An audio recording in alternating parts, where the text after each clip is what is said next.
Okay folks, well before I give away the weight of it, I'll show you this. It's a caravan weight scale. This reads up to 1,000 kilograms. It's made in Germany. I paid, I think it was $295 for it. So that's how I've sort of got it set up. To get a real true reading, I've got it sitting on sort of 20mm floorboards, and as you roll onto it, it gives out a fairly even readout. And this thing's bloody accurate too. Well, you can see there on the front, see the 394 was my first read. But the trouble there, guys, when I did that, I was actually pushing down on the car. Then, second time round, I rolled the car just off the wheel. Sort of got on the back part of it here and not put any weight down on it, and that was the difference, because I found that when you push down on this, it gives you the readout. It doesn't actually adjust back the other way and settle itself down. So, yes, it's awesome.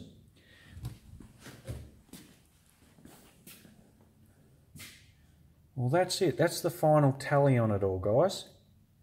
Now, we've got the front. So on the right-hand side, well, my driver's side was 388 kilograms.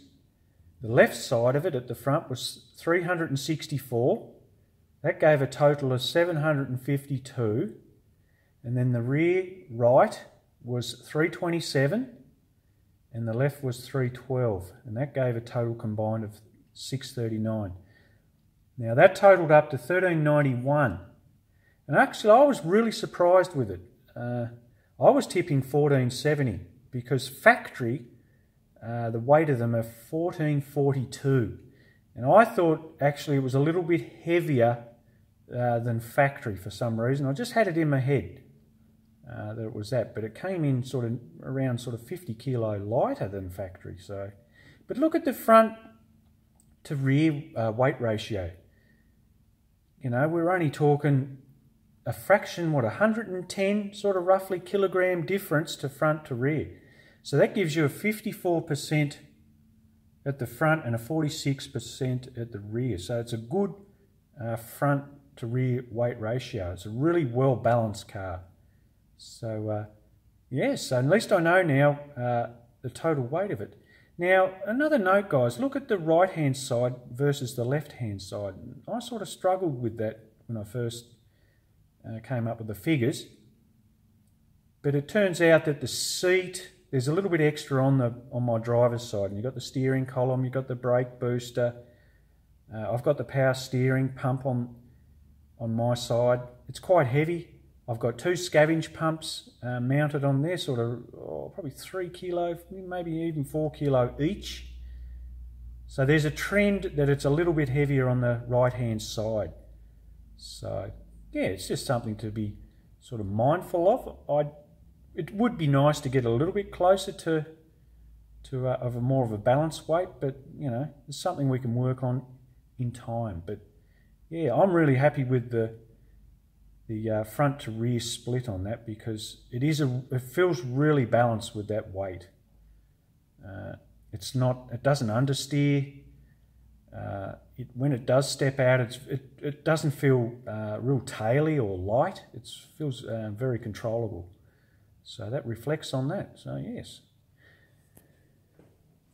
My camshaft has turned up, guys. I went in and picked it up there the other day. So this is a Crane cam. Now this is going to be for this 355 stroker block that I'm in the throes of organising. It's a hydraulic. Well, that's the part number there at the top left. What do we got? It's the duration at 50 thousandths is 230, so it's the same for intake and exhaust. And we've got at a 1.6 rocker ratio, we have 496. So it's really only a baby little cam. The one that's in it now with my 308 is a 224, and it's basically the same lift. So I think it's going to run well with the 355 cubic inch displacement. This little camshaft I've wanted for a long time, and now I've finally got him, and yes, it should be a little ripper. In NA state it's 2.5 to 6.2, and they do say with that valve spring rating that your valve float is around 6.8. So it's interesting. Be a great little camshaft, that one. And I've got lifters to suit, and they supply you with the Superlube braking concentrate.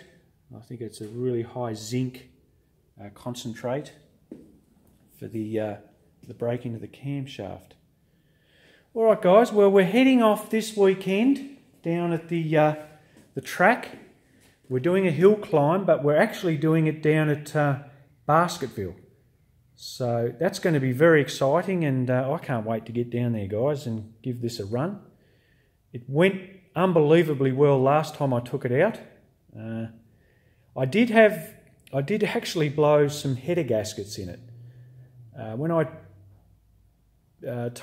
I sort of assembled it all, I didn't do a retorque on it. I did the heads, and the manifolds and everything else, but I forgot the bloody the header bolts, and took it down to the track. Got back, and I started it up the other day for the first time.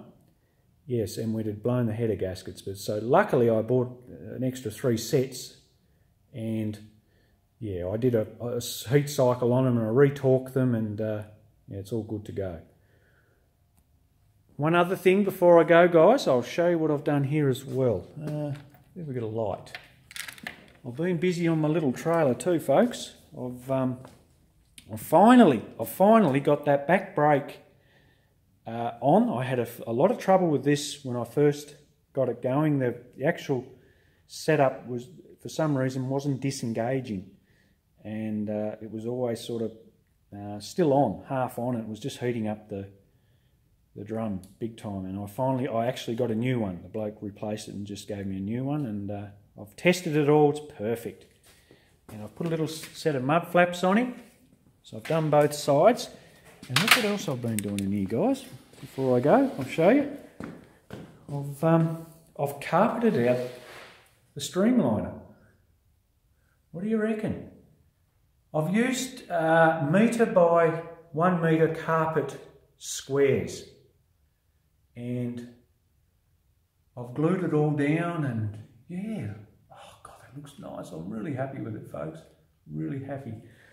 I'm actually going to, I've got some of these fine little wafer headed screws, and I'm going to, where the car sits, or where the wheel sits, I'm going to just sort of screw it down, just so the wheel, when it's in travelling motion, that it doesn't sort of want to sort of pull the carpet about.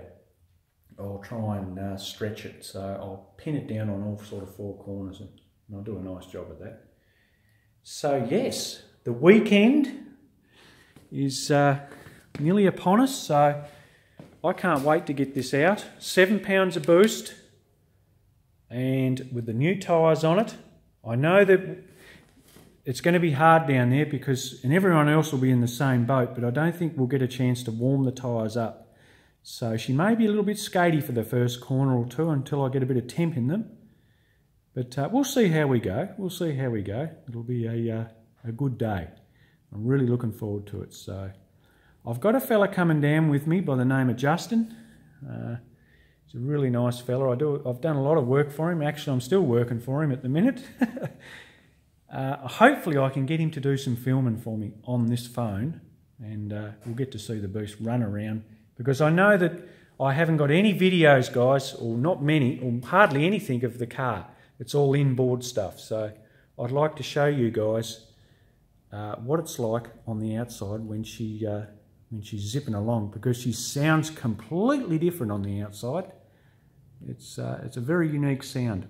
All right, guys. Well, I'll pop one up soon. I'm starting on this little monster soon, so getting excited on it. Very keen. And an update on that wing. It's sitting there. I'm going to shelve it for the moment. I've gone off it. For some reason, I don't want to put it on there. And I'll just leave it for the moment. And I want to focus on this block and turn my attention to that and get it into the machine shop. So the oiling mods will be coming up very soon on that, on the completion of it. But I'm going to do a refresher and go back all over it again, and it'll be a very interesting, because it's really turning out really good. I'm very happy with the way it's coming along. So I'm excited. All right, guys, I'll pop one up soon. Catch you later.